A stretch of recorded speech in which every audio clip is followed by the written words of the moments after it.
warahmatullahi wabarakatuh. Alhamdulillah nahmaduhu wa nasta'inuhu wa nastaghfiruhu wa nu'minu bihi wa natawakkalu alayhi wa na'udzu billahi min shururi anfusina wa min sayyiati a'malina man yahdihillahu fala mudilla lahu wa man yudlilhu fala hadiya lahu. Wa ashhadu an la ilaha illallah wahdahu la sharika lahu wa ashhadu anna Muhammadan abduhu wa rasuluhu amma ba'd. கண்ணியத்திற்குரிய எல்லாம் வல்ல அல்லாஹ் ஜல்ல ஷானஹு தஆலாவின் நல்லடியார்களே, அல்லாஹ்வுடைய பேரருளால் ஈமானுடைய கிளைகளை பற்றி நாம் இந்த புனிதமிக்க ரமலானிலே அறிந்து வருகிறோம். அதுல வணக்க வழிபாடுகள், நம்பிக்கைகள் தவிர மனிதனுடைய நடவடிக்கைகளும் கூட ஈமானின் கிளைகள் என்று சொன்ன நபி ஸல்லல்லாஹு அலைஹி வஸல்லம் அவர்கள் அதுல முக்கியமாக குறிப்பிட்டது பிறருடைய நலனை நாடுதல் அல்லது பிறருக்கு தொல்லை தராமல் இருத்தல். இந்த பிறர் என்பதில் யாரெல்லாம் வருவா, எப்படியெல்லாம் அவங்களுக்கு நம்ம நன்மை செய்யலாம், எப்படியெல்லாம் அவர்களுக்கு தீங்கு செய்யாம இருக்கலாம் அப்படிங்கிறத பத்தி நம்ம கடந்த சில நாட்களாக அறிந்து வருகிறோம். அதன் தொடர்ச்சியாக நேற்றைய தினம் கணவன் மனைவிக்கு செய்ய வேண்டிய கடமைகள் சிலது இருக்கிறது. அதையெல்லாம் ஒழுங்கா செய்யாவிட்டால் அவங்கள்ட்ட ஈமானுடைய கிளை இல்லை. ஈமான் ஆழமா இருக்குமேயானால் ஒரு கணவன் என்ற முறையில அவனுக்கு என்னென்ன கடமைகளை இஸ்லாம் சுமத்தி இருக்கிறதோ அந்த கடமைகளை அவன் செஞ்சு ஆகணும். செய்யலன்னா ஈமான் ஆழமாக வேரூன்றவில்லை என்பதை நேற்றைய தினம் பார்த்தோம். அதே மாதிரி ஒரு மனைவி கணவனுக்கு என்ன செய்யணும் என்று கேட்டால் அது ரொம்ப விரிவாக சொல்ல வேண்டிய விஷயங்கள். என்ன செய்யணும்னா ரொம்ப விரிவாக விவரமாக சொல்ல வேண்டிய விஷயங்கள், அதுவே ஒரு தலைப்பா சொல்ற அளவு உள்ள விஷயங்கள்.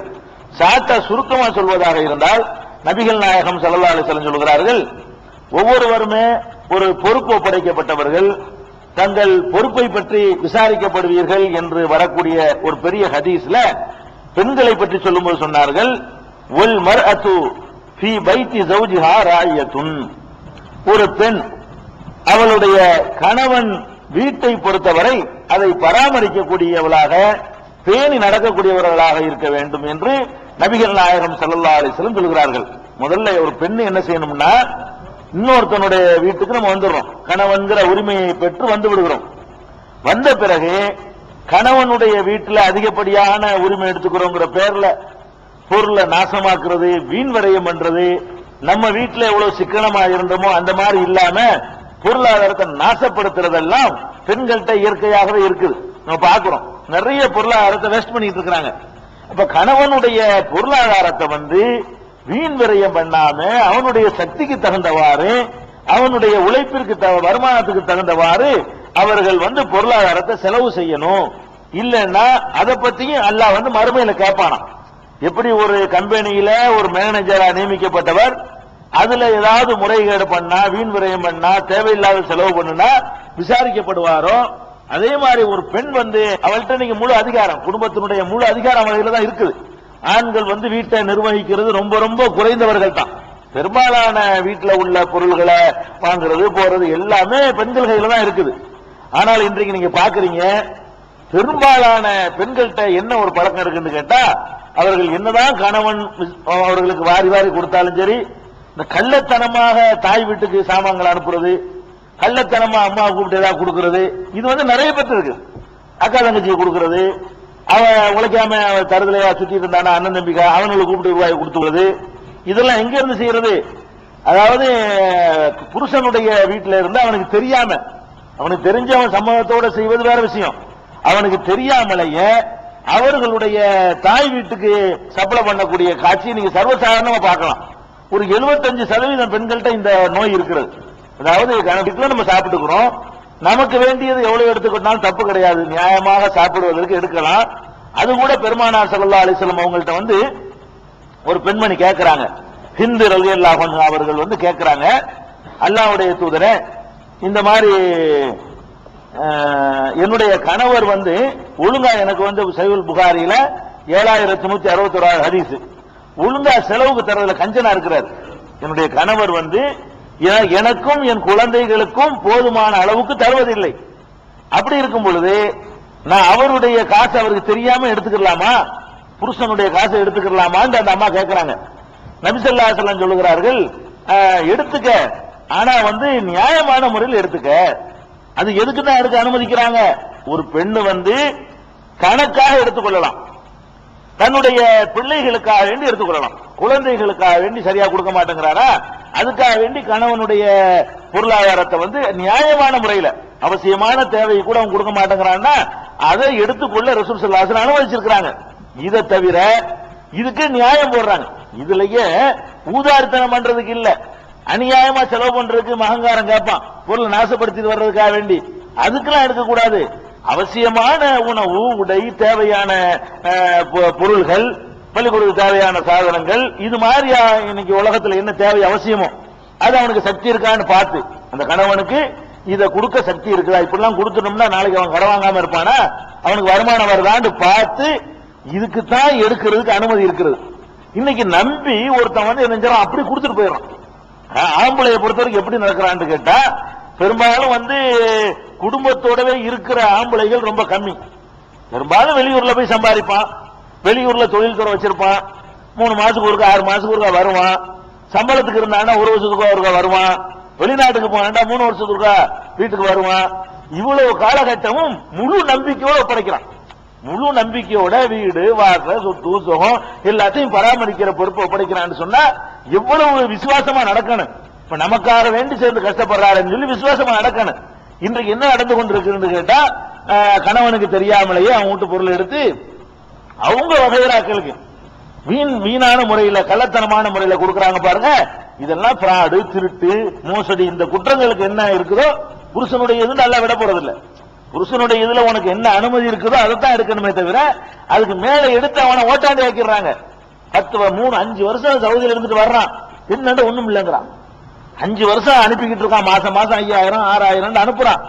அது அப்படியே வந்து தானும் சாப்பிட்டு விட்டு மீதி எல்லாம் அம்மா வீட்டுக்கு அப்பா வீட்டுக்கு நான் கொடுத்து முடிச்சு விட்டு கடைசியில கேட்டா வந்து ஏதாவது தொழில் செய்யலாம், இதோட செட்டில் ஆயிரும் வந்து கேட்டான்னா ஒண்ணும் இல்லைங்கிற ஒரு பொம்பளை. அவர் பொம்பளை வந்து சிக்கனம் பண்ணி செய்யணுமா இல்லையா? அப்ப அந்த மாதிரி எல்லாம் வந்து வீண் பொருளாதாரத்தை நாச களவாங்குற திருடுற ஒரு புத்தி நிறைய பேர்கிட்ட இருக்கிறது. அது பாவம். உங்களுக்கு எது வரைக்கும் அனுமதி, உங்களுக்கு உங்க பிள்ளை குட்டிகளுக்கு நியாயமா எடுத்துக்கிறதுக்கு அனுமதி இருக்குது.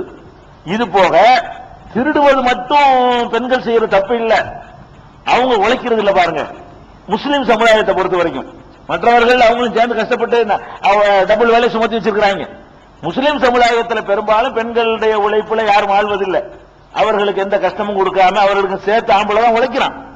இந்த பொருளாதாரத்தை நாசப்படுத்துறதுல பெண்கள் முக்கியத்துவப்படுத்துறாங்க. எப்படி நாசப்படுத்துறாங்க? அரைப்படி அரிசிக்கு 1.5 அரிசி போட்டு ஆக்க மாட்டாங்க, அதுல எல்லாம் கரெக்டா இருப்பாங்க. அதுல எல்லாம் வீணாக்குறது தற்செயலா வீணானதான் உண்டு. அந்த நாசம் இல்ல. ஒரு கல்யாணம் வரட்டுமே, ஒரு சுண்ணத்து வரட்டுமே, இதுல ஆடம்பரத்துக்கு பூரா யார் காரணம்னு விசாரிச்சு பாருங்க, பொம்பளை தான் இருப்பான். இந்த ஊரை வளைச்சு பண்டை போடணும் இந்த பிடிவாதம் பண்ணி எளவு வீட்டுக்கும் கல்யாண வீட்டுக்கு வித்தியாசம் வேணாமா, இப்படி எல்லாம் வாதம் பண்றது யாருன்னு கேட்டா பொம்பளையா தான் இருக்கிறான். ஒரு சுண்ணத்து கல்யாணங்கிறதுக்காக வேண்டி பல்லாயிரக்கணக்கான ரூபா நாசப்படுத்துறது யாருன்னு கேளுங்க காரணத்தை. இவன் எவ்வளவு சொல்லி பார்ப்பான், அதெல்லாம் இல்ல நம்ம செய்யணுமா இல்லையா இப்படின்னு சொல்லி இந்த சுண்ணத்து கல்யாணத்துக்கு பொருளை வீணாக்குறது, பேர் வைக்கிறத பங்கன் ஆக்குறது, கல்யாணத்துக்கு பெரிய ஆடம்பரமான முறையில வீண் விரயம் பண்ணி செலவு பண்றது, இதெல்லாம் யாருன்னு பாத்தீங்கன்னு சொன்னா ஏன்னா சம்பாதிக்கிறவனு தான் தெரியும். அது நம்ம சமுதாயம் சம்பாதிக்கிறதுக்கு பாருங்க சுப்ஹானல்லாஹ் அவ்வளவு கஷ்டம். உலகத்துல வந்து கள்ள நோட்டு அடிச்சு நம்ம சம்பாதிக்கல, கஞ்சாவை உற்பத்தி பண்ணி சம்பாதிக்கல, நிறைய ஹலால் ஹராம் பாக்குறோம். இளமையெல்லாம் நாசமாக்கி வெளிநாட்டுல உழுவுறவைகள்லாம் நம்ம தலையில மண்டை வெடிக்குது. அந்த மாதிரியான பாலைவனத்துல போய் கஷ்டப்பட்டு அவன் வந்து ஒரு மாசம் அந்த வெயில்ல கடந்தான்னு சொன்னா 3000 ரூபாய் கொடுப்பாங்க. அவன் 300 ரூபாய் கொடுப்பான், நம்ம நாட்டுக்கு 3000 ரூபாய் போயிடுது. அந்த நாட்டுல அவன் கொடுக்கறது அற்பமான 300 ரூபாய் காசு, இல்லன்னா 400 ரூபாய் கொடுப்பான். ரியாலுக்கு 10 ரூபாய் இருக்கிறதுனால 3000 ரூபாய் 4000 ரூபாய் அனுப்பிடுறான். அதுக்கு ஒட்டகம் வைக்கிறான். அங்க போய் கவர்னர் வேலை யாரும் பாக்குறது கிடையாது, டெக்னீஷியனாவும் நம்மால் போறது கிடையாது, படிச்சா தானே. மற்றவங்க எல்லாம் போய் அரபு நாட்டுல நம்ம முஸ்லீம் நாட்டிலையும் போய்கிட்டு இவன் வந்து அடிமையா தான் இருக்கிறான். இவங்க மற்றவங்க என்ன செய்யறாங்க, இங்கேயும் சீட்ல உட்கார்ந்து அதிகாரம் பண்றாங்க மற்ற சமுதாயம். அரபு நாடு முஸ்லீம் நாட்டிலையும் சீட்ல உட்கார்ந்து அதிகாரம் ஆர்டர் பண்றது யாருன்னு கேட்டா படிச்சவன தானே உட்கார வைப்பான். அவன் டெக்னீஷியனா இருப்பான், லேபரா போவாங்க, எடுபடி வேலைக்கு தான் போவாங்களே தவிர அந்த ஹோட்டல்ல போய் மேனேஜரா உட்கார்ந்துருப்பான். அவன் இவர் தட்டு கழுவுவார். யாரு நம்மால் முஸ்லீம் நாட்டில இருந்து குத்துலாம். ஏன் நீ படிக்கிறது இல்ல, ஒரு யாரும் ஒரு துறையை தெரிஞ்சுக்கிறது, ஒரு தொழில்நுட்ப வல்லுநரா நீ போனேன்னு சொன்னா அங்கேயாச்சும் ஒரு 50,000 60,000 சம்பளம் வாங்கலாம், வாங்கிட்டு இருக்கிறாங்க. மற்றவர்கள் எல்லாம் வாங்குறது ஒப்பிட்டீங்கன்னா இவனுக்கு 3000 4000 தான் வெளிநாட்டில் சம்பாதிக்கிறது, மற்றவர்கள் 1 லட்சம் ரூபாய் வாங்குறான், 50,000 ரூபாய் வாங்குறான். அப்ப அந்த மாதிரி எல்லாம் கஷ்டப்பட்டு அரபி வீட்டு பிள்ளைகளுக்கு மலைஜலம் கழிச்சா கழுவி விடுற வேலை, அவங்க வீட்டை கூட்டுற வேலை, பெருக்கிற வேலை, ஒட்டகம் வைக்கிற வேலை, பேரிச்ச மரத்துல ஏறி அந்த பேரிச்ச மரத்தை பறிச்சு போடுற வேலை, ரோடு போடுற வேலை, டேபிள் துடைக்கிற வேலை, இதுகளைத்தான் 90% பேர் அல்லது ஏதாவது கம்பெனிகள்ல லேபரா இருப்பாங்க, தொழில் செய்யக்கூடியவர்களா இருப்பாங்க. இவ்வளவுக்கு போய் அந்த அந்நிய நாட்டில் போய் உரிமையும் கிடையாது. நம்ம நாட்டில் எவ்வளவோ விஷயங்கள் ஆர்ப்பாட்டமோ போராட்டங்களோ ஜாலியா கலந்துக்கிறோம், கூடுறோம், பேசுறோம், என்னமோ பண்றோம். தாய் துறக்கல் அங்கெல்லாம் 3 வருஷ காலத்துக்கு இப்படி ஜெயில போட்ட மாதிரி தான், எந்த உரிமையும் கிடையாது. நீங்க எல்லாம் 2ஆம் தர குடிமக்கள் தான். எந்த அரபு நாடுகள்ல போனாலும் சரி, நீங்க வேற எந்த நாட்டுக்கு போனாலும் சரி, உங்களுக்கு எல்லாம் சங்கம் நடத்தவோ கூட்டம் நடத்தவோ எதுக்குமே அனுமதி கிடையாது. அடிமை வாழ்க்கை தான். இவ்வளவு நிக்கும் போது அப்படி வைத்த எரியும். பாத்தீங்கன்னு சொன்னா இப்படி நம்ம நின்றுட்டு இருப்போம் 1.5 மணி நேரமா, ஒரு அரபி வரும், அவன் பாட்டுக்குள்ள ஒரு ஓடிப்பிடுவான். அவன் அவனுக்கு எங்கேயுமே முதலிடம். உங்களுக்கு எல்லாம் என்ன 7வது இடம் தான். உங்களை எல்லாம் மரியாதை கொடுக்க மாட்டானுவோம். அப்ப அந்த மாதிரியான ஒரு கேவலப்பட்ட ஒரு நாட்டுல போய்கிட்டு நம்மளை கேவலமா நடத்துறதெல்லாம் சகிச்சு கொண்டு ஒரு மாசம் நாயா பையா உழைச்சி அனுப்புற 3000 ரூபாய் என்ன செய்வாங்க தெரியுமா? ஒரு பந்தல் போடுறது காலி பண்ணி விட்டுருவாங்க. ஒரு மாலைக்கு 5000 ரூபாய் செலவச்சு காலி பண்ணி விட்டுருவாங்க. மாலை போடுறது, மாலை போடணும்ல, அது இப்படி போடாம இருக்கிறது. இந்த மாதிரி வரையம்ங்க. இதெல்லாம் இந்த காசு எப்படி வருது? இந்த ஒரு மாலைக்கு பின்னாடி ஒரு மாத உழைப்பிற்குன்னு வழங்க வேணாமா? நீ ஒரு மாலை நாசமா 1/2 மணி நேரத்தில் வாடி போகக்கூடிய ஒரு மாலைக்காக வேண்டி உன்னுடைய மகனோ, உன்னுடைய அப்பனோ, உன்னுடைய அண்ணனோ, உன்னுடைய தம்பியோ வெளிநாட்டில் வந்து கஷ்டப்படுறான்னு வழங்க வேணாமா? அப்ப இந்த பெண்கள்கிட்ட இந்த பொருளாதாரத்தை திருடுற புத்தியும் ஜாஸ்தியா இருக்கிறது. இந்த மாதிரி வீண் பண்றது, நாசப்படுத்துறது. ஏன் சேர்த்து வை, எதிர்காலத்தில் புள்ள குட்டிகளுக்கு உதவுற மாதிரி ஏதாவது செஞ்சு வை, நகை நட்டை வாங்கி போட்டு வை, அதெல்லாம் குறை சொல்ல முடியாது. இருக்கிற வருமானத்தை எல்லாம் பிள்ளைங்க நகை நட்டா இருந்தா நாளைக்கு சொத்து மாதிரி அது ஒரு இடத்த வாங்கி போடு, புறம்போக்கில் ஒரு இடத்த வாங்கி போடு, இதெல்லாம் உதவக்கூடியது. அதெல்லாம் இந்த சமுதாயம் செய்யற மாதிரி இல்லை. நீங்க போய் பாத்தீங்கன்னா தஞ்சாவூர் ஜில்லாவுல மற்ற பகுதிகளில் பாத்தீங்கன்னா ஒரு கல்யாணத்துக்கு இந்த ஆடம்பரத்தை செய்யறதை வச்சுக்கிட்டு ஒரு பெரிய சொத்தை வாங்கிடலாம். 5 லட்ச ரூபாய் 6 லட்ச ரூபாய் குறையாம ஒரு கல்யாணம் நாசமாக்குறாங்க. எல்லாம் இந்த மாதிரி கஷ்டப்பட்டு உழைக்கிற காசு. இதுக்கெல்லாம் பேக்ரவுண்ட்ல இருக்கிற ஆள் யாருன்னு கேட்ட பொம்பளைங்க. நம்ம அந்த பகுதிகளில் ஊடுருவி அவங்கள்ட்ட விசாரிச்சு எடுத்த தகவல் தான், விட்டு அடிக்கலாம் இல்ல. எல்லாம் நொந்து போய் சொல்லுவாங்க, கேட்க மாட்டேங்கிற, உழவு சொல்லி பார்த்துட்டேன், அம்மா கேட்க மாட்டேங்குது, அக்கா கேட்கல, தங்கச்சி கேட்கல, இதெல்லாம் பண்ணத்தான் செய்யணுமா, இப்படி செஞ்சாதான் நல்லா இருக்குமா கல்யாணம் இப்படின்னு சொல்லிட்டு அதே மாதிரி இந்த கத்தம் பாத்தியா அது நம்மள மொட்டடிக்கிறாங்களே, அதுக்கு யாரு காரணம்? பொம்பளை தான் காரணமா இருக்கும். மார்க்கத்துல இல்ல, மௌத்தா போய் அதே கஷ்டத்துல இருக்கிறோம். அந்த கஷ்டத்துல ஆட்டாரு மாட்டாருன்னு சொல்றது யாரா இருக்குன்னு நீங்க பாருங்களேன், பொம்பளை தான் சொல்லுவாங்க. ஆம்பளை சொல்லவே மாட்டான். ஒரு வீட்டுல மௌத்து இருக்குது, மூத்து விழுந்துருச்சுன்னா நம்ம போய் சோறாக்கி கொடுக்கணும். மார்க்க சட்டம். இறந்து போன வீட்டுக்கு அவங்க 3 நாளைக்கு அவங்க உணவு சமைக்க கூடாது. நம்ம தான் பார்க்க போறவங்க அவங்களுக்கு கொடுக்கணும்னு மார்க்கம் சொல்லுது. இப்ப என்ன நடந்துகிட்டு இருக்குது?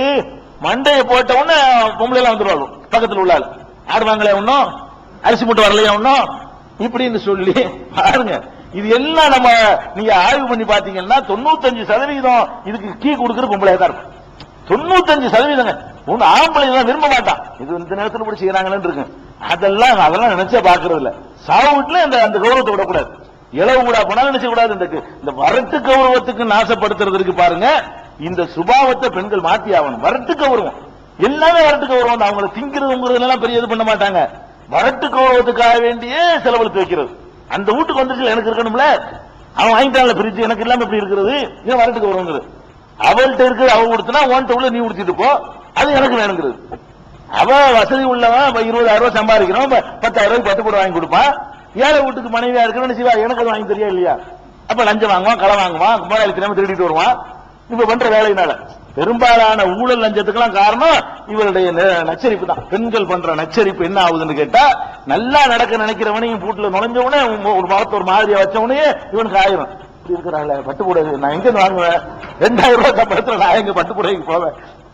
நடக்கவே இல்லையா? அப்ப என்ன செய்யறான்? திருடுறான், லஞ்சம் வாங்குறான், நிறைய பாவங்கள் செய்யறான். என்ன வீட்டுல நிம்மதியா இருக்கணும்ல, வீட்டுல போய் மூஞ்ச ஒத்துக்கி வச்சா சரியா வராது. வீட்டுல நிம்மதியா இருக்கிறதுக்காக வேண்டி நிறைய பொருளாதார குற்றங்கள் செய்யறதுக்கெல்லாம் காரணம் யாருன்னு பாத்தீங்கன்னா, எந்த அளவுக்கு என்று கேட்டால் இந்த ஆம்பளை இந்த பொம்பளையை திருப்திப்படுத்துறதுக்காக வேண்டி அவளுக்காக வேண்டி எந்த அளவுக்கு செய்யறான்னு கேட்டா, இந்த டாலர்லாம் இருக்கு பாருங்க, அமெரிக்க டாலர், இந்த டாலர்லாம் நல்லா கடத்திட்டு வந்தா நல்ல காசு கிடைக்கும். என்ன பண்றாங்க கேட்டா, அந்த கேப்சூல் இருக்குல்ல, தீப் மாத்திரை தெரியுமா? அதுல உள்ள அந்த தீப் மாத்திரை வெறும் கூடு விற்கும், வெறுமனே அந்த மாத்திரை இல்லாம அதை வந்து மூடி இருக்கும்லங்க, ரெண்டா பிரிச்சா இருக்கும்லங்க, அது மாதிரி ஒரு 1000 வாங்கி ஒவ்வொரு டாலரையும் $1000 அப்படி சுருட்டி உள்ள வச்சு அதை என்ன செய்யறான்னு கேட்டா, சில பேர் முழுங்குறான், சில பேர் பின்னாடி சொருவிக்கிறான், பின்பக்கமா. விளையாட்டுன்னு சொல்லல, அப்படி சிலோன்ல இருந்து சிங்கப்பூர்ல இருந்து ஏத்திக்கிட்டு இங்க வந்து இறங்குறான். அதுல செத்து போயிடறான் எத்தனை பேர். அந்த அது மாதிரி செத்து போயிருக்கிறாங்க. அதுல மாத்தி அவனை எக்ஸ்ரே எடுத்து எதுக்கு இவ்வளவு செய்யறான், என்னென்ன மாதிரிலாம் சம்பாதிக்கிறான்னு பாருங்க. சம்பாதிக்கிறதுல வந்து தன்னை அழிச்சுக்கிட்டுலாம் சம்பாதிக்கிறான். அதே மாதிரி வந்து தங்கம், போக்குவரத்து இதெல்லாம் கூட உள்ள போட்டு முழுங்கிட்டு வர்றவன் இருக்கிறான். பின்னாடி ஆபரேஷன் பண்ணி எடுத்துக்கலாம். விளையாட்டுக்கு சொல்லல, இந்த மாதிரி எல்லாம் வந்து சம்பாதிக்கிறதுக்கு எதுக்காக வேண்டி போதுங்க, இருக்கிறது போதுங்க ஒரு வார்த்தை சொல்லிப்பாரு, ஒவ்வொரு ஆம்பளையும் சரியா வந்துருவோம். மனைவியா இருக்கிற வந்து நமக்கு அல்ல ஹலாலா என்ன தர்றான்னு அது போதும், அதுல நான் திருப்தி அடைகிறேன் என்று சொல்லிவிட்டால் 90% குற்றங்கள், பொருளாதார குற்றங்கள் நாட்டில் நடக்காது. அதெல்லாம் பர்ஃபெக்டா உலகம் கரெக்டா போயிடும். இந்த வீண் சம்பத்துக்காக வேண்டி, பெருமைக்காக வேண்டி நாசக்கேடு படுத்துற வேலைகளையும் செய்யறோம். இதுக்கெல்லாம் அல்லாஹ் விசாரிப்பான். இதுக்கெல்லாம் என்ன செய்வான் அல்லாஹ்? இதெல்லாம் விசாரிப்பான். பெருமானார் ஸல்லல்லாஹு அலைஹி வஸல்லம் சொல்றாங்க, எனக்கு ஆச்சரியமாக இருக்கிறது, எந்த அளவுக்கு நீங்க இருக்கிறீங்க. பெண்களை பார்த்து சொல்றாங்க, நீங்க உடலாலையும் பலவீனமான ஆளா இருக்கிறீங்க, சிந்திக்கிற திறன்லையும் குறைவா தான் இருக்கிறீங்க. ஆனா என்ன நடக்குதுன்னு கேட்டா, பெரிய பயங்கரமான மூளை உள்ள ஒருத்தனை கூட ஒரு பறித்து பற்றி விட்டுறீங்கல்ல, அவனை கூட விட்டு என்ன செய்றீங்க, கண்ணுல விரல விட்டு ஆட்டுற மாதிரி அவனே பறிச்சு விட்டுறது. நான் சொல்றது சரின்னு சொல்லி அவனை ஏத்துக்கிற வைக்கிற அளவுக்கு செஞ்சு போடுறீங்களே, சாகசம் பண்றது எனக்கு ஆச்சரியமா இருக்குங்கிறாங்க ரசூல் ஸல்லல்லாஹு அலைஹி வஸல்லம் அவர்கள். அதே மாதிரி காலமெல்லாம் தந்துட்டு ஒரு நாளைக்கு தரலன்னா என்ன தந்தேன்னு கேக்குறீங்க, இதெல்லாம் வந்து ஆச்சரியமா இருக்குன்னு ரசூல் ஸல்லல்லாஹு அலைஹி வஸல்லம் சொல்றாங்க. அதனால பெண்கள் வந்து இந்த கணவன் மீது சுமையை ஏற்றி வைக்கக்கூடியவளா இருக்கக்கூடாது.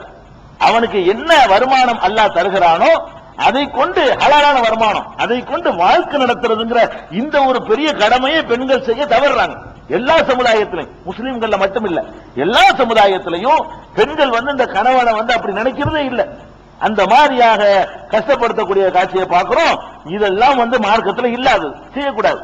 இன்னும் சொல்ல போனால் கணவனுடைய மகிழ்ச்சிக்காக வேண்டி, கணவனுடைய சந்தோஷத்துக்காக வேண்டி எந்த அளவுக்கு நடந்து கொள்ள வேண்டும் என்றால், பெருமானார் ஸல்லல்லாஹு அலைஹி வஸல்லம் சொல்றாங்க, நோம்புங்கிற ஒரு வணக்கம், நோம்புங்கிற ஒரு இபாதத், அதுல பெரிய நன்மை இருக்குது. சுன்னத்தான நோன்பு வைக்கிறதா இருந்தா கணவன் கேட்டு வைக்கணுங்கிறாங்க. கணவன் மனைவியா இருக்கிறவ ரமலான் நோன்பு கேட்க தேவையில்லை, அது கடமை, கண்டிப்பா வச்சாகணும். ரமலான் இல்லாத நாட்களை நோன்பு வைக்கிறதா இருந்தா கணவன் கேட்டு நோன்பு வைங்க. ஏன் அப்படி சொல்லப்படுது? அப்ப கணவன்கிறவன் ஒரு ஆம்பளை பலமான அங்க போயிட்டு வருவான், பலவிதமான உணர்வோட வருவான். நீ நோன்பு வச்சிருக்கன்னு சொன்னா அவன் தப்பான வழிக்கு போயிடுவான். நோன்பு வச்சிருக்கன்னு சொன்னால் அவனுக்கு இல்லறம் நடத்த முடியாது. அந்த மாதிரிலாம் ஒரு உலகம், கெட்டு போற உலகத்தில் வாழ்ந்து கொண்டிருக்கிறோம். வெளியே போனா எப்படி வருவான்னு சொல்ல முடியாது. அப்படியான ஒரு நேரத்தில் வந்து அதுக்கு தான் தடைச்சுக்கிறாங்க. நீ நோன்பு வச்சேன்னு சொன்னா தாம்பத்தியம் நடத்த இயலாது, அவன் எந்த மாதிரி வருவான்னு சொல்ல இயலாது. இது எல்லாம் இப்படி எல்லாம் நடக்க சொல்றக்கூடிய நேரத்தில் முகத்தை வலு வச்சுக்கிறது, தூக்கி வச்சுக்கிறது, இந்த அற்பமான காரியங்களுக்கெல்லாம் சண்டை, அதெல்லாம் பெரிய குற்றம் வழங்கலையா? நோன்பு வைக்கிறதுக்கு மார்க்கம் தடுக்கிறது எதுக்காக தடுக்குது? அந்த சந்தோஷத்தை கொடுக்கணும். மனைவி என்பவள் வந்து கணவனுக்கு மகிழ்ச்சியை கொடுக்கணும் என்பதற்காகத்தான் இந்த மாதிரி எல்லாம் மார்க்கம் வந்து கட்டளை போடுது. அதனால பெண்கள் வந்து இந்த விஷயத்தில் ரொம்ப கவனமாக இருந்து கொள்ள வேண்டும். அது மாதிரி பெருமானார் ஸல்லல்லாஹு அலைஹி வஸல்லம் சொல்றாங்க, கணவனுக்கு நீங்கள் செய்யற முக்கியமான கடமை என்ன தெரியுமா? நீங்கள் கணவன் வீட்டில் வந்து கணவன் விரும்பாதவர்களை அனுமதிக்க கூடாதுங்கிறாங்க. நீங்க சரியான ஆளா இருந்துச்சுன்னு சொன்னா, இந்த பாரு அடிக்கடி உங்க தங்கச்சி வந்து கூட எனக்கு பிடிக்கல அப்படின்னு சொன்னா வரவிட கூடாது. ஏன்னா வீடு அவங்களோட, வீட்டுக்கு சொந்தக்கார அவன், உங்களுக்கு ஒரு உரிமை, மனைவிங்கிற உரிமை தரப்பட்டிருக்கிறது. உன் தங்கச்சி வர, உங்க அக்கா வர, உங்க அம்மா சும்மா அடிக்கடி வந்து அள்ளிக்கிட்டு போற மாதிரி தெரியுது, வரக்கூடாதுன்னா விடக்கூடாது. வராதம்மா, நீ வராத, வரக்கூடாது, என் கணவருக்கு பிடிக்கல, அவர் வீடு அது. ஏன்னா அந்த வீட்டுல வந்து நமக்கு என்ன உரிமைன்னு வழங்கிக்கிறணும். கணவர்களை பொறுத்த வரைக்கும் உரிமையெல்லாம் தாண்டிதான் செய்யறாங்க. சோறு கொடுக்கறதா மார்க்கத்தின் கடமை. சோறு மட்டுமா ஒருத்தன் கொடுக்குறான்? சோறு மட்டுமா கொடுக்குறான்? இருக்கிறதெல்லாம் சம்பாதிச்சு கழுத்துலையும் காதலையும் மூக்களையும் போட்டு அது பாட்டுக்கு பறக்கத்தை கொடுத்துட்டு இருக்கான். எல்லாம் அவளுக்கு தான் சொந்தமா சேர்ந்துகிட்டு இருக்கு, அதெல்லாம் தாண்டி கொடுக்குறான். ஆனா இவர்கள் வந்து அந்த அந்த விசுவாசம் காட்டுவதில்லை. இது பெருமானார் ஸல்லல்லாஹு அலைஹி வஸல்லம் ரொம்ப நொந்து போய் சொல்றாங்க, ஏன் அப்படி விசுவாசம் இல்லாம இருக்கிறீங்க, ஏன் ஒரு நன்றி கெட்ட தனம் ஜாஸ்தி அவங்கள்ட்ட இருக்கிறது என்று பெருமானார் ஸல்லல்லாஹு அலைஹி வஸல்லம் கேட்கிறாங்க. அதனால இந்த விஷயத்துல ரொம்ப கவனமாக இருக்க வேண்டும். இது வந்து பெண்கள் செய்யற ரொம்ப விரிவா சொல்ல வேண்டிய நிறைய ஒண்ணு என்ன செய்யணும், அதெல்லாம் சொன்னா அது தலைப்பா போயிடும். ஈமானுடைய கிளைகள்ல கணவனுக்கு கடமைகள் இருக்கிற மாதிரி கணவன் மீது மனைவிக்கு உள்ள கடமை என்னன்னு கேட்டா, அவ சிரமப்படுத்தக்கூடாது. அவனுக்கு துரோகம் செய்யக்கூடாது. அவனுடைய பொருளாதார கற்புல எப்படி துரோகம் செய்யாம இருக்கணுமோ, அவனுடைய வீட்டுல, அவனுடைய வாசல்ல, அவனுடைய சொத்துல, அவனுடைய சுகத்துல எதுலையுமே துரோகம் செய்யாம நடந்து கொள்ள வேண்டும் என்பது பெண்கள் கணவனுக்கு செய்யற கடமை. இதை கவனத்தில் வைத்து நம்ம என்ன செய்யணும், நடந்து கொள்ள வேண்டும். இது பிறர் நலன்ல ஒரு அம்சம். இன்னொரு அம்சம், பிறர் நலன்ல உள்ள ஒரு அம்சம் எல்லாம் பெரும்பாலானவர்கள் அந்த தப்பை செஞ்சுக்கிட்டு இருக்கிறோம். என்ன தப்பு தெரியுமா? ஒருவனுக்கு பொம்பளை பிள்ளை இருக்கு, பெண் பிள்ளை இருக்குன்னு வைங்களேன். அவ பருவம் அடைஞ்சிட்டான். பருவம் அடைஞ்ச பிறகு அவளுக்கு கல்யாணம் பண்ணி கொடுக்கணும்.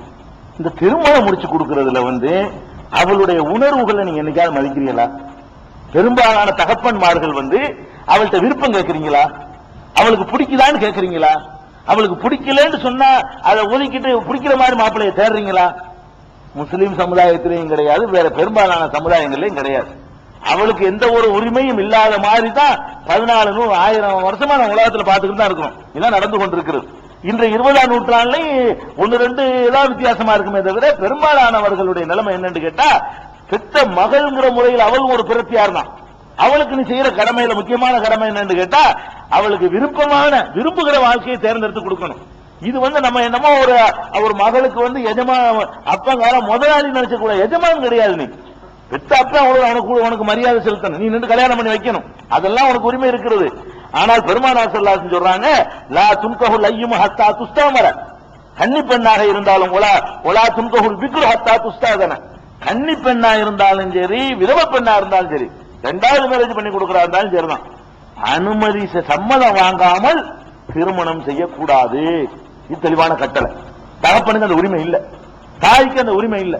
அந்த பெண்ணுக்கு எப்படி நான் கேட்கிறேன், ஒரு ஆம்பளைக்கு பொண்ணும் பாக்குறது சொல்லி 9000 வீட்டுல ஏறி ஏறி பாக்குறீங்க, பிடிச்சாதானே கட்டி கொடுக்குறேன். ஒரு ஆம்பளை பொண்ணு பார்க்கான்னு வர்றான், இந்த வீட்டுக்கு எனக்கு பிடிக்கல, அந்த பொண்ணை பார்த்து பிடிக்கல, இந்த பொண்ணை பார்த்து பிடிக்கலங்கிற வரைக்கும் ஒவ்வொரு வீடா கொண்டே காட்டுறீங்களே. இவனுக்கு குறைஞ்சபட்சம் அந்த போட்டாவை காட்டியாச்சு, இது பிடிச்சிருக்குதா, இல்ல இது பிடிச்சிருக்குதா, இவனை பிடிச்சிருக்கா கேட்டிருக்கீங்களா?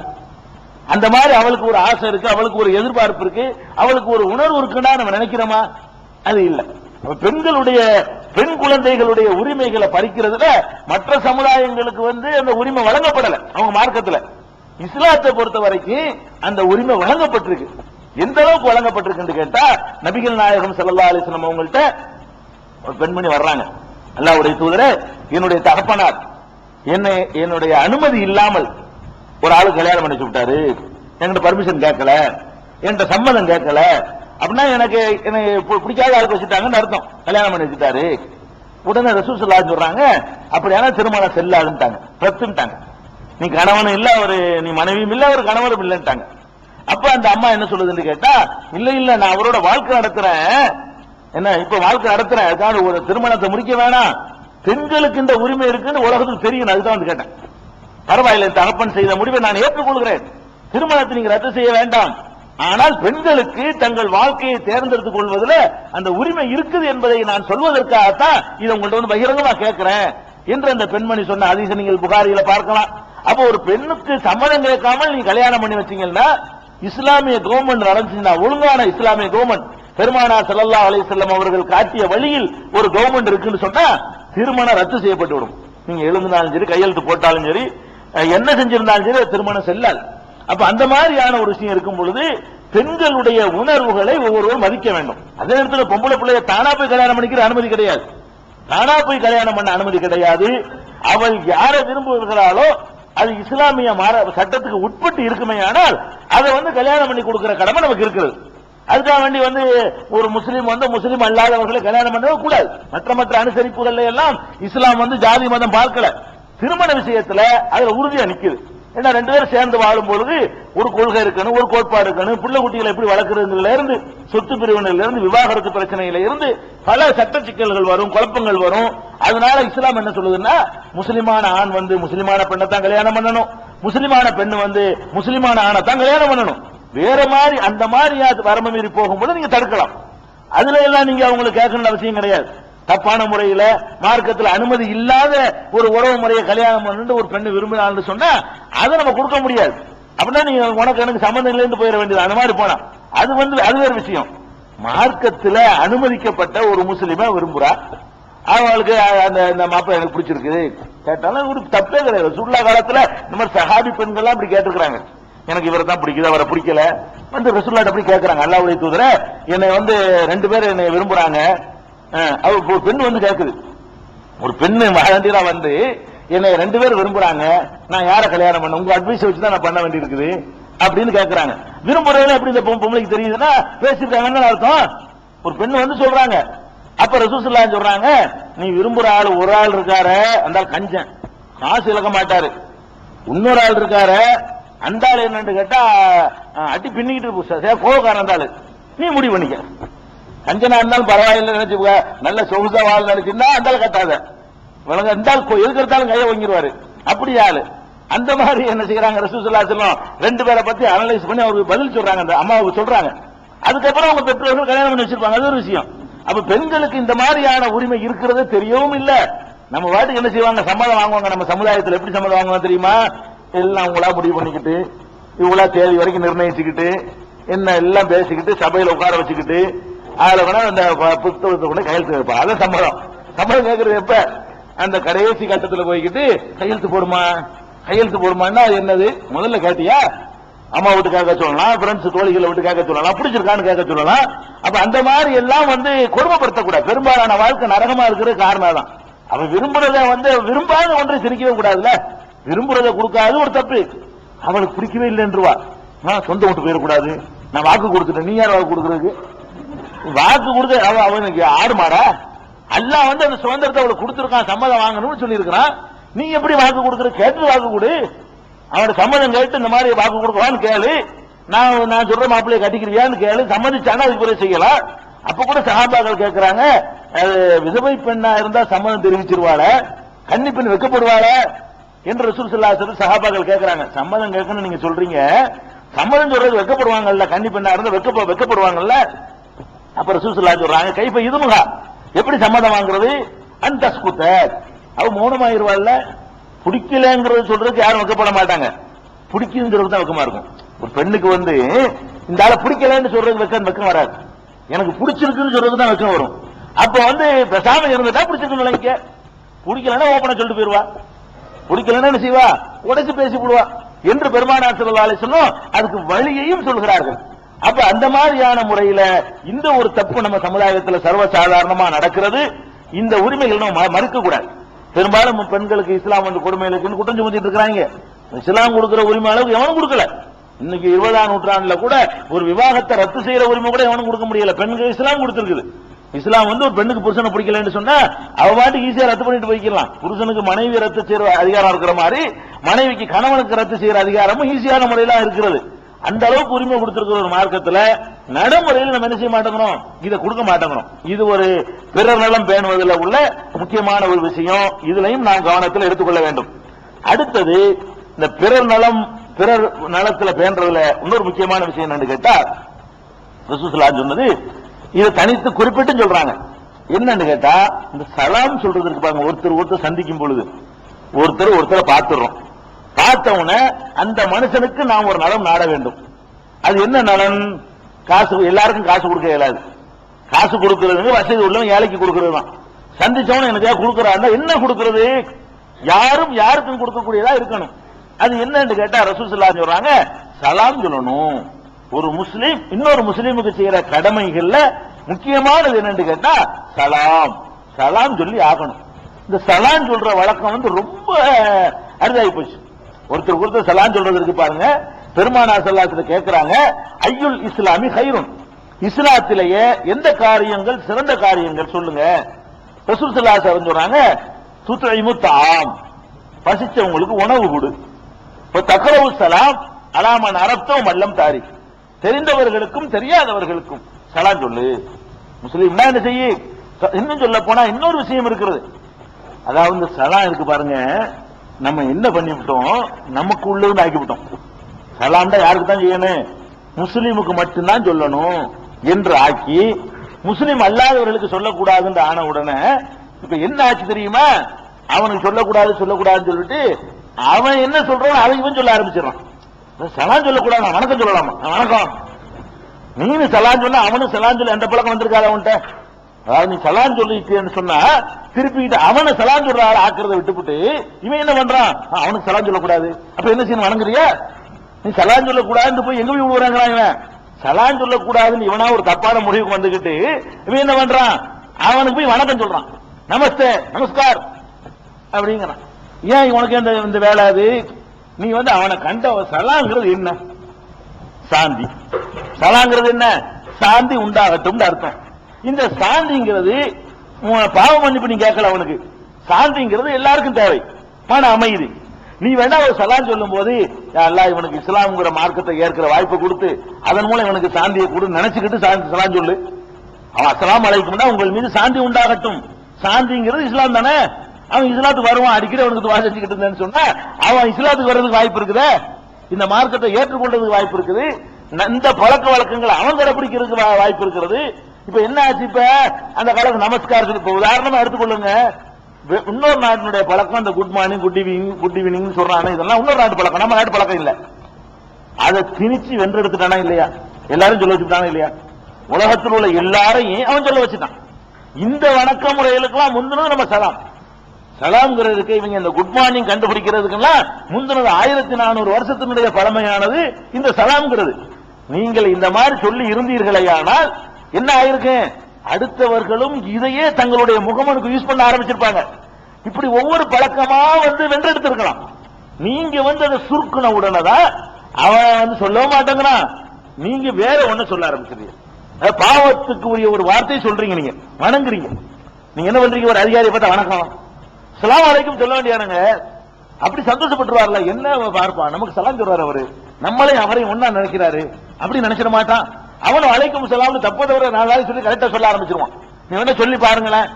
அப்ப நம்ம அவர்களுக்கு ஏன் அவர்களுடைய நம்ம திணிக்கிறார்கள் நம்ம ஏத்துக்கிறோம், நீ ஏன் அவர்களுக்கு இதை சொல்லி திணிக்கல? இது நல்லதா இருக்கு. எல்லாத்தையும் விட அந்த வணங்குறத ஒருத்தனை கும்பிடுறதை விட ஒருவருக்கா பிரார்த்தனை செய்வது எந்த வகையில குறைஞ்சு போச்சு? எல்லா வகையிலும் சிறந்துதானே இருக்குது. ஆனா என்ன செய்யறாங்கன்னு கேட்டா, முஸ்லிம் அல்லாதவர்களுக்கு இது ரசூல் ஸல்லல்லாஹு அலைஹி வஸல்லம் கேட்கிறது, இஸ்லாத்தில் சிறந்த காரியம் எதுன்னு கேட்கிறாங்க. இஸ்லாத்துல இருந்து கொண்டு செய்யற சிறந்த காரியம் உணவு கொடுத்தல் சொன்னாங்க. உணவு கொடுத்தல்னா முஸ்லிமுக்கா ரெண்ட சொல்றாங்க, உணவு கொடுத்தல்ங்கிறாங்க, ரெண்டாவது சலான் சொல்லுதல்ங்கிறாங்க. உணவு கொடுத்தல் என்பது எல்லாருக்கும் பொதுவானதா, முஸ்லீம் கிட்ட உள்ளதா? ஒரு ராமசாமி பசிக்குன்னு கேட்டா சோறு கொடுக்கணுமா கொடுக்க கூடாதா? கொடுக்கணும்ல. அப்ப உணவு கொடுத்தல் கூட சேர்த்தான ரசூலுல்லாஹ் சொல்றாங்க. இன்னும் சொல்ல போனா அது சொல்ற கவனிக்கிறத பாருங்க, தெரிந்தவர்களுக்கும் தெரியாதவர்களுக்கும் அதுல அடங்கி போச்சு. தெரியாதவன் தான் யார வேண்டாலும் இருப்பான. நீ தெரிஞ்ச இஸ்லாமியனுக்கு தான் சொல்லணும் இருந்தா நல்லா விசாரிச்சு சொல்லுங்க, தெரிஞ்சுக்கிட்டு சொல்லுங்கன்னு இருப்பாங்கல்ல. ரசூல் ஸல்லல்லாஹு அலைஹி வஸல்லம் அது உனக்கு தேவையே இல்லைன்றதுக்கு தான் இப்படி விடுறாங்க. அலாமன் அரப்தவம் எல்லாம் தாரி, தெரிஞ்சவன் தெரியாதவன். இந்த வாசகத்தையே சஹீஹுல் புகாரியில 12வது ஹதீஸ் எடுத்தவன் நீங்க பார்க்கலாம். புகாரி முதல் வால்யூம்ல எடுத்து 2-3 பக்கத்துக்குள்ளே வந்து 12வது ஹதீஸ். அந்த 12வது ஹதீஸ்ல என்ன இருக்குன்னு கேட்டா, தெரிந்தவருக்கும் சலாம் சொல்லு, தெரியாதவருக்கும் சொல்லு. தெரியாதவன் என்ன, அவர் முஸ்லிமா இல்லையான்னு உனக்கு தெரியாது, எந்த ஊருக்காரனும் தெரியாது, நெத்தில எழுதி வச்சிருப்பாரு முஸ்லிம். அஸ்ஸலாமு அலைக்கும் விட்டு நீ பாட்டுக்கு யாரை கண்டாலும் சொல்லு, அலைக்கும் சலாம் பாரு, 4 நாளைக்கு என்ன சொல்றது தெரியாது, அப்புறமா அவர் சொல்ல ஆரம்பிச்சிருவாரு. அப்ப எல்லாருக்கும் சொல்ல வேண்டும். இதுல என்ன அவங்க தப்பு பண்றாங்கன்னு கேட்டா, ஒரு ஹதீஸ் ஒண்ணு இருக்குது. என்ன ஹதீஸ் இருக்குன்னு கேட்டா, ஒரு யூதர்கள் ரசூல் ஸல்லல்லாஹு அலைஹி வஸல்லம் சலாம் சொன்னாங்க. சலாம் சொல்லும் போது ரசூல் ஸல்லல்லாஹு அலைஹி வஸல்லம் அலைக்கும் சொன்னாங்க, அலைக்கும் ஸலாம் சொல்லல. என்ன சொன்னாங்க? அலைக்கும் அப்படின்னு சொன்னாங்க. இந்த ஹதீஸை வச்சுக்கிட்டு பத்தியெல்லாம் ரசூலுல்லாஹ் என்ன பண்ணியிருக்காங்க, அவன் சலாம் சொன்னவனுக்கு யூதர்களுக்கு அலைக்கும் ஸலாம் சொல்லாம அலைக்கும் மட்டும் தானே சொன்னாங்க. அலைக்கும்னா உங்கள் மீது அப்படின்னு அர்த்தம், என்னன்னு சொல்ல, சலாம்ங்கிறது சொல்லல. அப்ப அது என்ன காரணம்னு கேட்டா, அதே புகாரில இன்னொரு ஹதீஸ்ல வருது, அதாவது அவங்க சலாம் சொல்லும் என்ன செய்வாங்கலாம், அஸ்ஸலாமு அலைக்கும் இருக்குல்ல, அஸ்ஸலாம் உண்டு, இந்த சலாம்ங்கிறதுல லாவை எடுத்துவிட்டு அஸ்ஸலாமு அலைக்கும் வேகமா சொல்லும்போது சலாம் சொல்ல மாதிரி தெரியும். அஸ்ஸலாமு சொல்லாம அஸ்ஸாமு அப்படிமா, அஸ்ஸலாம் இந்த லானா விட்டுட்டு நீங்க வேகமா சொன்னா ரெண்டு ஒரே மாதிரி உங்களுக்கு தெரியும். அஸ்ஸலாமு அலைக்கும் சொன்னேன்றான். அப்படி யாராவது சலாம் சொல்லும் போது, வணக்கம் சொல்லும் போது, முகமது கூறும் போது அழுத்த நிறுத்தமாவா சொல்லுவோம்? நம்மளே என்ன சொல்லுவோம், நாளைக்கு சொல்லுவோம் அஸ்ஸலாமு அலைக்கும். யாராவது சொல்லுவோமா? ஓடிய போவாங்க. அவசரமா பேசும்போது அதை ஸ்டார்ட் பண்ணி தான் சொல்லுவோம். அவங்க அந்த வசதியை பயன்படுத்திட்டு என்ன செய்வாங்க கேட்டா அஸ்ஸலாமு அலைக்கும். அப்ப ரசூல் ஸல்லல்லாஹு அலைஹி சொல்றாங்க, இவங்க என்ன சொல்றாங்கன்னு விளங்குதா? அஸ்ஸலாமு அலைக்கும் ஆயிஷா நாயகி சொல்றாங்க, அல்லாஹ்வுடைய தூதரே அஸ்ஸலாமுன்னு சொல்லாம சாமுன்னு தானே சொன்னாங்க அப்படின்னு கேக்குறாங்க. அதுக்கு ரசூலுல்லாஹ் சொல்றாங்க, நான் சொன்ன பதில கவனிச்சீங்கள, நான் அலைக்கும் சலாம் சொல்லலையே நான் உனக்கு, உனக்கும் அதே உண்டாகட்டும். சாமுண்டா என்ன? சாவுண்டு அர்த்தம். சலாம் உண்டா சாந்தி, சாமு என்றால் சாவு. சாந்தி உண்டாகட்டும் நம்ம சொன்னா அவன் சாவு உண்டாகட்டும் ரசூலுல்லாஹ் வந்துகிட்டு அதை வந்து நேரடியா சொன்னா அரசு ஆட்சித் தலைவர் தண்டனைக்குரிய குற்றமா கூட ஆக்கிருக்கலாம், தப்பிச்சுக்கிற மாதிரி. இல்ல நான் அஸ்ஸலாமு அலைக்கும் தான் சொன்னேன், உங்களுக்கு வழங்கி இருக்கு போல இருக்கு, அப்படி சமாளிச்சுக்கலாம்ல. அப்படியான விஷயம் தண்டிக்க இயலாது.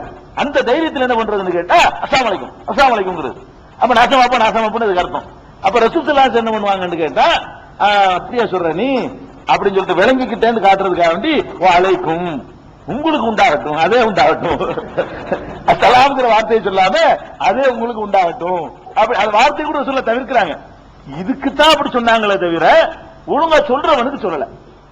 இன்னொரு ஹதீஸ்ல இருக்கிறது, ஒரு எல்லாம் பாதி பாதியா கவனிக்கிறதுனால, யூதர்கள் உங்களுக்கு சலாம் சொன்னால் நீங்கள் வந்து பதில் சொல்லாதீங்க, சலாத்தை கொண்டு முந்தாதீங்க என்றெல்லாம் இருக்கிறது. அதுக்கு என்ன, அது ஒரு ஹதீஸ்ல. இன்னொரு ஹதீஸ்ல விளக்கம் எப்படி வரும் கேட்டா, ஏனென்றால் அவர்கள் அஸ்ஸலாமு அலைக்கும் சொல்ல மாட்டார்கள், அஸ்ஸலாமு அலைக்கும்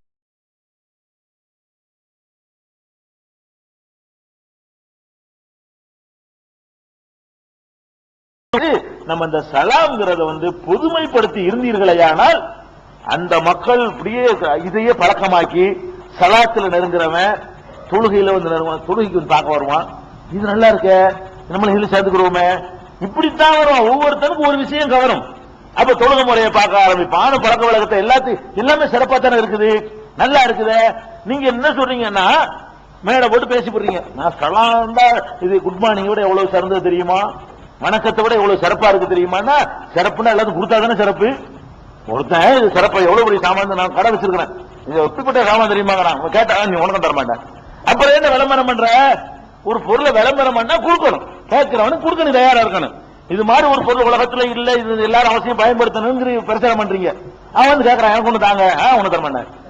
அப்புறம் என்னத்துக்கு விளம்பரம் பண்ண? இத சலாத்தை பத்தி பந்தாடிச்சுக்கு என்ன காரணம்? நீ சலாம் சிறந்த முறை, அது அவசியமானதுன்னு விளங்கக்கூடியவர்கள் என்ன செய்யணும்? இதை பொதுமைப்படுத்தணும். அந்த ஒரு விஷயத்துல நம்ம தப்பு செஞ்சுக்கிட்டு இருக்கிறோம். இது முஸ்லீமுக்கும் சொல்லுங்க, முஸ்லீம் இல்லாதவருக்கும் சொல்லுங்க, யாருக்கு வேணாலும் சொல்லுங்க. சாந்தி உண்டாகட்டும்ங்கிறத சொல்லும் போது நீத்து வைங்க. அவனுக்கு எது சாந்தி நல்லதோ அந்த வழியை எல்லாம் காட்டு, நேர் வழியை காட்டுறல, நேர் வழியை காட்டுன்னு அர்த்தம் இருக்குது.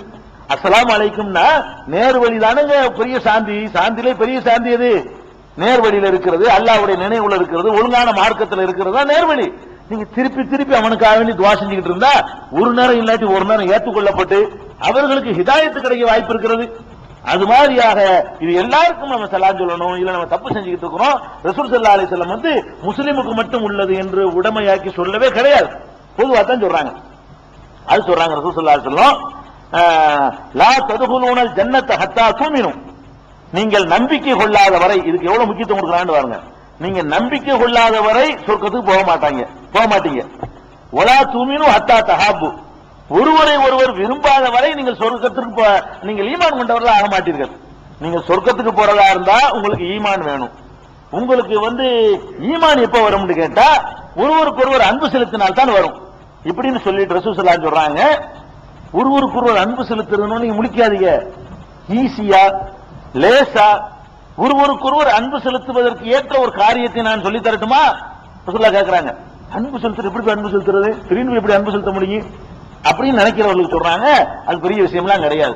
நான் சொல்றதை செஞ்சீங்க என்று சொன்னா நீங்க வந்து அன்பு செலுத்திடுவீங்க. ஒருத்தருக்கு தன்னால நெருக்கம் உண்டாகி போயிடும், அன்பு ஏற்பட்டு போயிடும் அப்படிங்கிறாங்க. அப்ப அலா அதுல்லுக்கும் அலா செய்யின் இதா பால்த்து முகு தஹாபத்தும், நான் ஒரு செயலை சொல்லித் தருகிறேன், அதை செய்ய ஆரம்பித்து விட்டீர்களே ஆனால் ஒருவரை ஒருவர் அன்பு செலுத்த ஆரம்பித்து விடுவீர்கள். சொல்லிட்டு சொல்றாங்க, அப்சு சலாம பைனக்கும், உங்களுக்கு மத்தியில் சலாமை பரப்புங்கள். பரப்பணும், அதிகமாக சலாமை பரப்பிக் கொண்டே இருங்கள். ஒருத்தருக்கு அன்பு தன்னால ஏற்பட்டுரும் என்று பெருமானார் ஸல்லல்லாஹு அலைஹி வஸல்லம் அவர்கள் நமக்கு சொல்றாங்க. இது திருமதியில 81வது ஹதீஸ்ல நம்ம பார்க்கிறோம். அப்ப இந்த மாதிரியான ஒரு விஷயத்துல நம்ம கவனம் செலுத்துறது இல்ல. இது போக பெருமானார் ஸல்லல்லாஹு அலைஹி வஸல்லம் சொல்லும் பொழுது 7 விஷயங்களை எங்களுக்கு கட்டளையிட்டார்கள். 7 விஷயங்களை கட்டளையிடுறாங்க. இது விளங்கிக்கணும். சலாம் சொன்ன உடனே நீங்க ஒருத்தன் சண்டையா இருப்பான், சலான் சொல்லிட்டீங்க. சலான் சொல்லுவது வந்து ஒரு சுன்னத், ஒரு வழிமுறை. ஆனா சலாத்தை கேட்ட உடனே அவனுக்கு பதில் சொல்றது பரவாயி போயிடுது, கட்டாய கடமை. பெருமானார் ஸல்லல்லாஹு அலைஹி வஸல்லம் சொல்றாங்க, அதனால சண்டை மறையுது. அவன் வந்து உங்களுக்கு சொல்லாட்டா கூட மாதிரி பதில் சொல்ற கடமையை தன்னால சுமத்தி விட்டானே, சொல்லித்தானே ஆகணும். வலைக்கும் சலாம் சொல்லுவான். நீங்க சண்டைக்காரனா இருந்தா கூட என்ன செய்வான், ஆக சலான் சொல்லாம சலான் சொல்றது சுன்னத்து, இவன் சுன்னத்தை தூக்கி போட்டு நம்மள பதில் சொல்ல வச்சுட்டானே அப்படின்றாலும் சலான் பதில் சொல்லி ஆகணும். ஏன்னு கேட்டா சலான் சொல்லாட்டி உங்கள்ட்ட குற்றம் கிடையாது, பாவம் ஒண்ணு ஏற்படாது. ஆனா சொன்ன சலாத்துக்கு பதில் சொல்லலைன்னா பாவம் ஏற்பட்டு போயிடும். பெருமானார் ஸல்லல்லாஹு அலைஹி வஸல்லம் அவர்கள் 7 விஷயங்களை எங்களுக்கு கட்டளையாக ஆக்கியிருந்தார்கள். அந்த 7ல ஒண்ணு ரத்து சலாம், சலாத்துக்கு மறுமொழி சொல்லுதல். அப்ப சலாத்துக்கு பதில் சொல்றது கட்டாய கடமையாக்கப்பட்டிருக்கிற காரணத்தினால இது நமக்கு இடையில பெரிய ஒரு அன்பை ஏற்படுத்தி, இது பிடிக்காட்டான்னு சொல்லிட்டே இருப்பான். உனக்கு பிடிக்காத ஒரு ஆளுக்கு போய் எதிர்க்கு போய் சொன்னா கூட அலைக்கும் சொல்லிட்டா இருந்தாலும் மெனக்கட்டு. இப்ப நீங்களே வந்துங்க, ஒரு ஆளு ஒரு RSS காரன் உங்களுக்கு வந்து வணக்கங்கிறான், இது சொல்லிவிட்டான், என்ன செய்யறது, வணக்கம் திருப்பி சொல்லிடுறீங்க. நீங்க ஏதாவது சொல்லாம இருக்க முடியல, ஒரு சொல்லிவிட்டான குட் மார்னிங் குட் மார்னிங் சொல்லிடுறீங்கல்ல, ஒரு போனை எடுத்து வணக்கம் வணக்கம் அப்படிங்கிறீங்களா இல்லையா? அப்ப எவன் தெரிஞ்சாலும் தெரியாட்டாலும் இந்த முகமனை பொறுத்த வரைக்கும் பதில் முகமன் கொடுக்கணுங்கிறது வந்து இயற்கையாகவே எல்லாருடைய உள்ளத்திலும் இருக்கு, ஏதாவது ஒன்று சொல்லணும் இருக்குது. இது இஸ்லாத்தை பொறுத்த வரைக்கும் கட்டாய கடமையா அவர் ஆக்கி இருக்கிறதுனால இந்த விஷயத்துல ரொம்ப கூடுதலாக சலான் சொன்ன நம்ம பார்க்கிறோம். சலான் சொல்றது சுன்னத்துங்க, பதில் சொல்ல எப்படி தெரியுமா? நீங்க பாத்திருக்கீங்களா? சலாம் அலைக்கும்னா இப்படி இருக்கு நிறைய பேருங்க. அஸ்ஸலாமு அலைக்கும்னா அலைக்கும் சலாம் பதில் சொல்லுவியா? அவன் உனக்கு அழகான வாழ்த்து தெரிவிக்கிறான், உன் மீது சாந்தி உண்டா ஆட்டும், நீங்க அங்கீகரிக்கிறார். அங்கீகரிக்கிறதுக்காக சொல்லப்பட்டிருக்குது. நீ அவனுக்கு உன் மீது சாந்தி உண்டாகட்டும் சொல்லணுமா இல்லையா? அவன் உனக்கு ஒரு பிரார்த்தனை பண்ணா நீ அவனுக்கு பிரார்த்தனை பண்ணுமா இல்லையா? தலையை அசைச்சிட்டு போற ஆள்கள் எல்லாம் பாக்குறீங்க. அதே மாதிரி வந்து சில பேரு நீங்க தஸ்மீமணி விட்டுப்பா, தஸ்மீமணி ஜபத்தில் இருக்கிறா, அஸ்ஸலாமு அலைக்கும், இது போயிட்டே இருக்கும். இது பாட்டு அவர் என்ன சொல்றாரு போயிட்டே இருக்கு. பதில் வந்து தலையாட்டுறதான், வாயினால சொல்றதும் அவர் சுப்ஹானல்லாஹ் சுப்ஹானல்லாஹ் சொல்லிட்டு போல இருக்கு. சுப்ஹானல்லாஹ் சுப்ஹானல்லாஹ் சொல்லிட்டு இருப்பாரு. அஸ்ஸலாமு அலைக்கும்னா இது என்ன, இது உனக்கு இது சுப்ஹானல்லாஹ் சொல்லல கேட்க மாட்டானே, பதில் சொல்லிட்டு கேட்பானே. கொஞ்ச நேரம் சுப்ஹானல்லாஹ் சொல்லாட்டி ஏன்டா சொல்லு நல்லா கேட்க போறது இல்ல. ஆனா பதில் சொல்லிட்டு எல்லாம் கேட்பான். இது நிறுத்திட்டு பதில் சொல்லிருக்கணும். இதை உருட்டிக்கிட்டு இருக்கிறாரு என்ன செய்யணும், சுப்ஹானல்லாஹ் நிறுத்தி விட்டு வலைக்கும் சலாம் சொல்லிட்டு வேலை பாரு. அந்த மாதிரி எல்லாம் வந்து இப்ப நம்ம செய்யறது கிடையாது. அப்ப சலாம் சொல்வதற்கு வந்து பாத்ரூம்ல இருக்கிற நேரத்தை தவிர எல்லா நேரங்களிலும் நீங்க பதில் சொல்லணும். தொழுகையில் இருக்கும்போது சொல்லக்கூடாது, தொழுதுகிட்டு இருக்கும்போது பதில் சொல்ல முடியாது, அல்லாஹ்வோட பேசுறோம். பாத்ரூம்ல இருக்கும்போது செய்யக்கூடாது, ரசூலுல்லாஹ் சொல்ல மாட்டேன்ட்டாங்க. ஒரு சிறுநீர் கழிக்கும் போது ஒருத்தர் சலாம் சொல்லிட்டாரு, ரசூல் ஸல்லல்லாஹு அலைஹி வஸல்லம் பதில் சொல்லல. கொஞ்சம் நேரம் சென்று அவங்க சிறுநீர்லாம் கழிச்சிட்டு வந்து தயமம் பண்ணிக்கிட்டு வந்து வலைக்கும் சலாம் லேட்டா சொன்னாங்க. அப்ப அந்த மாதிரி எல்லாம் இருக்கிறதுனால மனுஷ கூட சலாத்தை வந்து பதில் சொல்றதுல கஞ்சத்தனம் வைக்க கூடாது. நல்ல அழகா தெளிவா சலாம் அலைக்கும் வலைக்கும் சலாம் எல்லாத்தையும் போட்டு என்ன செய்யணும், அவர் சொல்ற நமக்கு எப்படி விளங்குனுச்சோ அதே மாதிரி நாம் சொல்வதற்கு விளங்குற மாதிரி என்ன செய்யணும் சொல்லணும். இந்த சலான் சொல்ற பழக்கத்தை அதிகமாக்கிக்கணும். இந்த சலான் சொல்றதுல கூட இன்னும் சொல்ல போனா யாரு முந்துகிறார்களோ அவர்களுக்கு தரஜா கூட. 2 பேர் எதுக்கு வர்றாங்க, போட்டி போடணும். நீ முந்திர நான் முந்திர பார்ப்போம், மத்ததுல போட்டி போடுறோமா இல்லையா? அப்ப கியூல நின்று நோம்பு கொஞ்சம் வாங்குறது போட்டி போடுறோம்ல. அப்ப ஒரு கொடுக்குற உலக விஷயங்கள்ல போறோம், நான் தான் முதல் வாங்குவேன் நீ தான் முதல் வாங்குவேன் சொல்லி அடிச்சுக்கிறோம். அப்ப 2 பேர் எதிரெதிர வரும் பொழுது யார் சிறந்தவர்கள் என்று கேட்டால் ஹைருஹுமா அல்லது எபுதோ பிஸ்ஸலாம், யார் சலாத்தை முதல்ல துவக்குகிறாரோ அவர் தான் சிறந்தவர். ஆனா அதுக்கு சில வரமுறைகளும் இருக்கிறது, யாரு யாருக்கு சொல்லணும் ஒரு விதி இருக்குது. அதுலயும் மிஞ்சி கொண்டு நாம முந்துவது சிறந்தது. அதுலயும் மிஞ்சி கொண்டு நாம முந்துவது என்ன விதிமுறை இருக்குன்னு கேட்டா, ஒரு பெரியவரும் சிறியவரும் ஒரு 40 வயசுக்காரர் ஒரு 25 வயசுக்காரர் சந்திக்கிறாங்க. இந்த நேரத்தில் வந்து யார் சலாம் சொல்வது முதலிடம் என்றால் யாருக்கு கடமை கூட என்று கேட்டால் சிறியவர் தான் பெரியவருக்கு சொல்லணும். கட்டாயம் ஒரு சிறியவர் பெரியவர் வந்தாரையானால் யார் செய்யணும், சின்னவர் தான் செய்யணும் பெரியவங்களுக்கு சலாம் சொல்லணும். இது ரசூல் ஸல்லல்லாஹு அலைஹி வஸல்லம் சொன்ன ஒரு வழிமுறை. புகாரில 6231 ஹதீஸ்ல நீங்க பார்க்கலாம், யுஸல்லிமு ஸகீரு அலல் கபீர், சிறுவர்கள் தான் பெரியவர்களுக்கு முந்தி கொண்டு சொல்லணும். இது அவருக்கு இது அவர்தான் ஹக்குதாரி. ஆனால் இதுல நீங்க போட்டி போடணும், பெரிய ஆளு சலாமலை நம்ம முந்தணும், அதையும் தாண்டி தரஜா அடைகிறதுக்கு. இதுல 2 பேர்ல ஒருத்தர் சொல்லாம விட்டாருன்னா இவன் தான் கேட்பான், நீ தானே சொல்லணும், உனக்கு தானே முதல் சொல்லி கட்டளை இருக்குது. அப்ப இந்த வயசை பொறுத்து என்ன செய்யணும், பெரியவர் வந்து அவர் சின்னவன் சொல்றான்னு பார்க்கணும், சொல்லல நம்ம சொல்லிக்கிற வேண்டியதான். சின்னவர்கள் தான் என்ன செய்யணும், வயசுல சொல்றாங்க ரசூலுல்லாஹ், தகுதியை சொல்லல. பெரியவர்னா என்ன அர்த்தம்? முதலமைச்சர் இருக்காரு, முதலமைச்சர் ஒரு முஸ்லீம் முதலமைச்சர் இருக்காருன்னு வச்சுக்கிறோமே, அவருக்கு வர்றாரு. அவரை விட வயசுல கூடின ஒருத்தர் இருக்கிறாரு. இப்ப பெரியவர் இந்த வயசுல கூடினவர் தான், முதலமைச்சர் இல்ல. தகுதியை கொண்டு பெரியவர் அல்ல. ரசூலுல்லாஹ் சொல்றது வந்து சகீர் கபீர்ங்கறாங்க. சகீர் கபீர்னா வயசுல, சைஸ்லயும் இல்ல. ஒரு ஆளு சின்ன வயசுல பெருசா இருப்பாரு, பெரிய ஆளு சின்ன ஆளா இருப்பாரு. சைஸ்ல பெருசு இல்ல. பெரியவர் சிறியவர்ங்கிறது எதை கொண்டு என்றால் வயசுல பெருசு தான். அப்ப நீங்க பார்க்கணும், ஒரு முக்கியமான தலைவர், லீடரு, பெரியவர், அப்படி அர்த்தம் கிடையாது. லீடரா இருந்தால் அவரோட வயசுல சின்ன ஆள் பெரிய ஆள் வந்தா இவர்தான் சொல்லணும். நான் ஒரு பெரிய லீடருங்க, என்னை விட ஒரு பெரிய ஆள் வர்றாரு வயசுல, அவர் சாதாரண ஒரு ஆள், மூட்டத்துக்குறவர், நான் தான் சொல்லணும். என்ன பெரியவர் சிறியவர் என்பது தகுதிக்கு கிடையாது. அப்ப ஃபர்ஸ்ட் யார் முந்தணும்னு கேட்டா, வயசுல குறைந்தவர்கள் வந்து மூத்தவர்களுக்கு சொல்ல முந்துங்கள், இது சிறப்பு. அதே மாதிரி ஒல் மாறு அலல் காயிதி, கொஞ்சம் பேர் உட்கார்ந்து இருக்காங்க, கொஞ்சம் பேர் நடந்துகிட்டு இருக்காங்க. அதாவது உட்கார்ந்து இருக்கிற ஆளை நோக்கி நடந்து நீங்க வர்றீங்க. நீங்க இப்ப இங்க உட்கார்ந்து இருக்கிறோம்லங்க, இங்க ஒரு ஆள் வர்றாரு. இப்ப வந்து நீங்க அவருக்கு சொல்லணுமா, அவர் உங்களுக்கு சொல்லணுமா? முறை என்ன? அவர் தான் வர்றவர் தான் சொல்லணும். உட்கார்ந்து இருக்கிற ஆள் சொல்லக்கூடாது. யார் சொல்லணும்? அவர் தான் வர்றாரு சபைக்கு. நம்ம இங்க நம்மள உட்கார்ந்து நம்மளை தெரிஞ்சு அவர் வர்றாரு. அப்ப என்ன செய்யணும்னு கேட்டா, ஒல் மாறு அலல் காயிதி, நடந்து வந்து கொண்டிருக்கிறவர் வந்து உட்கார்ந்து இருக்கிற ஆளுக்கு சொல்லணும் அஸ்ஸலாமு அலைக்கும் அவர் வரணும். அவர் வரும்போது எனக்கு நீங்க எல்லாம் சலாம் சொல்லி எதிர்பார்த்தா சரி வராது. அங்க இருந்து நான் வர்றேன், நான் சலாம் அலைக்கும் சொல்லணுமே தவிர நான் வரும்போது நீங்க எல்லாம் சலாம் சொல்லணும்னு எதிர்பார்க்க கூடாது. அப்ப வந்து ஒரு இடத்துல இருக்கிறவங்க நோக்கி நம்ம தேடி போனோம்னு சொன்னா, போறவங்க தான் இருக்கிறவங்களுக்கு என்ன செய்யணும்? சலாம் சொல்லணும். எங்க வீட்டுக்கு நீங்க வந்தீங்களா, நீங்க தான் எனக்கு சலாம் சொல்லணும். உங்க வீட்டுக்கு நான் வந்தா நான் உங்களுக்கு சலாம் சொல்லணும். அது மாதிரி தான் அந்த வர்றவர்கள் இருக்கிறவர்களுக்கு என்ன செய்யணும்? சலாம் சொல்லணும் என்று சொல்றாங்க ரசூலுல்லாஹி ஸல்லல்லாஹு அலைஹி வஸல்லம். அதே மாதிரி இங்கிட்ட ஒரு 3 பேர் வர்றாங்க, இங்கிட்ட ஒரு 10 பேர் வர்றாங்க. எதுக்கு 10 பேர் இருந்துட்டு இருக்காங்க, இங்கிட்ட ஒரு 3 பேர் வர்றாங்க. இந்த 10 பேர் கொண்டவர்கள் 3 பேர் கொண்டவர்கள் 2 ஜமாத் வரும்போது யார் சலாம் சொல்லணும் என்று கேட்டால், ஒல் கலீலு அலல் கசீர், குறைந்த எண்ணிக்கையில் இருப்பவர்கள் தான் கூட எண்ணிக்கை உள்ளவங்களுக்கு சொல்லணும். 3 பேர் வர்றாங்களே, அவங்க தான் சலாம் அலைக்கும் முந்தணும். யாருக்கு முந்திர தகுதி இருக்குன்னு கேட்டா, கூட வர்றவங்களுக்கு குறைய உள்ளவங்க செய்யணும். அது மாதிரி சின்னவர்கள் வந்து பெரியவர்களுக்கு சொல்லணும். நடந்து வந்துகிட்டு இருக்கிறவர் உட்கார்ந்து இருக்கிற ஆட்களுக்கு என்ன செய்யணும்? கடந்தே போறோம், ஒரு இடத்த கடந்து போறோம், எல்லாம் உட்கார்ந்துட்டு இருக்காங்க. நம்ம போகும்போது நமக்கு அவன் ஜலான்னு எதிர்பார்க்க கூடாது, நம்மளா அவரை கடந்து போயிட்டு இருக்கணும். அதனால என்ன செய்யணும்? அப்படி கடந்து போயிட்டு இருந்தா கூட அஸ்ஸலாமு அலைக்கும் சொல்லிட்டு போயிட்டு இருக்கணும். நம்ம போகும்போது அவன் சலாம் சொல்லல, நாங்க போனா எனக்கு அவன் சலாம் சொல்ல மாட்டேன்டான், நீ இல்ல சொல்லணும். கம்ப்ளைண்ட் பண்ற அவன் சில ஆளுக்கு வந்து, நாங்க போனங்க, அவன் வீட்டு பக்கமா தான் போனேன், வாசல் நின்றுட்டு இருந்தான், அவன் எனக்கு சலாம் சொல்லல. நீ இல்லப்பா, அவனுக்கு நீ தானே அவனை கடந்து போற, நீ இல்ல அவனுக்கு சொல்ல. அவன் இடத்துல இருக்கிறான், அவன் இடத்துல அவன் இருக்கிறான், நிக்கிறவனா நின்றாலும் அவன் இடத்துல நிக்கிறான், உட்கார்ந்த மாதிரி தான் இது. அவன் இடத்துல இருக்கிறவன நீ கடந்து போய்விட்டு எனக்கு அவன் சலாம் சொல்லலன்னு கூட நீ சொல்லணும், பதில் சொல்லலாம், பதில் சொல்லாட்டி கம்ப்ளைண்ட் பண்ணலாம். அப்ப அந்த மாதிரியாக ரசூல் ஸல்லல்லாஹு அலைஹி வஸல்லம் அவர்கள் இந்த சலாத்துக்கு வந்து ஒரு இலக்கணம் சொல்லி தர்றாங்க. அப்ப இந்த மாதிரி சலாம் சொன்னாலும் பெருமானார் ஸல்லல்லாஹு அலைஹி வஸல்லம் என்ன செய்வாங்க தெரியுமா? இந்த அளவுகளை வந்து மீறிடுவாங்க. மீறுவது சிறப்பு தானே, சிறப்புல போட்டி போடலாம்லங்க. சின்ன பிள்ளை வந்தா இவங்க முந்துவாங்க, அவன் தான் சொல்ல கடமைப்பட்டவன். ரசூல் ஸல்லல்லாஹு அலைஹி வஸல்லம் செய்வாங்கன்னு கேட்டா, அந்த போட்டி போட சொன்னாங்கல்ல, ரசூல் ஸல்லல்லாஹு அலைஹி வஸல்லம் வந்தாங்கன்னா சின்ன பிள்ளைங்க தான் சொல்லணும்.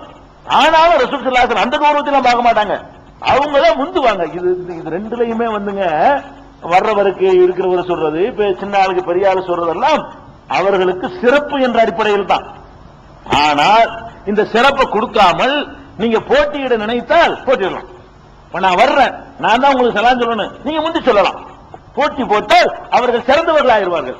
அப்ப நான் அப்பதான் நான் இன்னும் முந்திக்கிட்டு சலாம் சொல்ல ஆரம்பிப்பேன். அங்க வரும்போது சத்தப்படி சொல்ல ஆரம்பிச்சிருவேன். உங்களை முந்த விடக்கூடாது. இந்த சலாத்துல வந்து அப்படி போட்டி போடணும். நீ முந்தி எது சிறந்ததுன்னு சொல்லி கூட கூலி கிடைக்குங்க. ஒன்னு சிறந்ததுன்னு சொல்லிட்டா, இப்ப சின்னவர்கள் பெரியவருக்கு சொன்னா அவருக்கு உரிய கூலி கிடைக்கும். பெரியவர் சின்னவருக்கு சொன்னார்னு வைங்க, அவருக்கு இன்னும் கொஞ்சம் கூலி கூட கிடைக்கும், சிறப்பான காரியம் செஞ்சதுனால. இவருக்கு கடமையா இல்லாம இருந்தும் கூட இவர் இறங்கி போய் இவர் சொன்னார் பாருங்க அப்படின்னு சொல்லி சிறந்தவருங்கிற கூலி கிடைக்கும். அதனால சலாம்ல என்ன பண்ணணும்னு கேட்டா, போட்டி போடணும், போட்டி போட்டு சலாம் சொல்லணும். இது ஒரு முக்கியமான விஷயம். சலாத்துல நம்ம ஆரம்பிக்கணும், அது மாதிரி சலாத்துல வந்து போட்டி போடணும். இது போக ஆண்கள் பெண்கள் மத்தியில, ஆண்கள் பெண்களுக்கு சலாம் சொல்றது, பெண்கள் ஆண்களுக்கு சலாம் சொல்றது கூடுமா? தாராளமா கூடும். அதுக்கு வந்து இந்த முறை தான், அதாவது அவங்களை தேடி நம்ம போனா நம்ம தான் சொல்லணும், அவங்க நம்மளே தேடி வந்து அந்த இதுல ஆம்பளை தான் பொம்பளைக்கு சொல்லணும் என்றோ, பொம்பளை தான் ஆம்பளைக்கு சொல்லணும் என்றோ வித்தியாசம் கிடையாது. இதுல என்ன வித்தியாசம்? ஆம்பளை பொம்பளை உட்கார்ந்து இருக்கிறதுக்கு நீங்க போனீங்கன்னா நீங்க தான் சலாம் சொல்லணும். அவ்வளவுதான். ஏன்னா நீங்க உட்கார்ந்து இருக்காங்க, நீங்க நிக்கிறீங்க, நீங்க போய்கிட்டு இருக்கிறீங்க. இந்த அளவுகோல்ல தான் இருக்கே தவிர ஆம்பளைங்கிறதுனால ஆம்பளை தான் சலாம் சொல்லணும், ஃபர்ஸ்ட் பொம்பளை ரெண்டாவது தான் சொல்லணும், பொம்பளை தான் சொல்லணும், அவன் மட்டும் ஆம்பளை பதில் தான் சொல்லணும், அப்படிலாம் கிடையாது. ஆணு பெண்ணுக்கு என்று தனியானது கிடையாது. ஆனால் பெண்களுக்கு சலாம் சொல்லுதல் என்பது ரசூல் ஸல்லல்லாஹு அலைஹி வஸல்லம் காலத்துல சகஜமாக இருந்தது. எந்த அளவுக்கு இருந்ததுன்னு கேட்டா, ஒரு சம்பவம் சொல்றதா இருந்தா சஹீஹுல் புகாரியில 6248வது ஹதீஸ். அதாவது அதுல சஹல் இப்னு சஅத் ரலியல்லாஹு அன்ஹு சொல்றாங்க, வெள்ளிக்கிழமை வந்துருச்சுன்னு சொன்னா எங்களுக்கு ரொம்ப சந்தோஷமா இருக்கும்.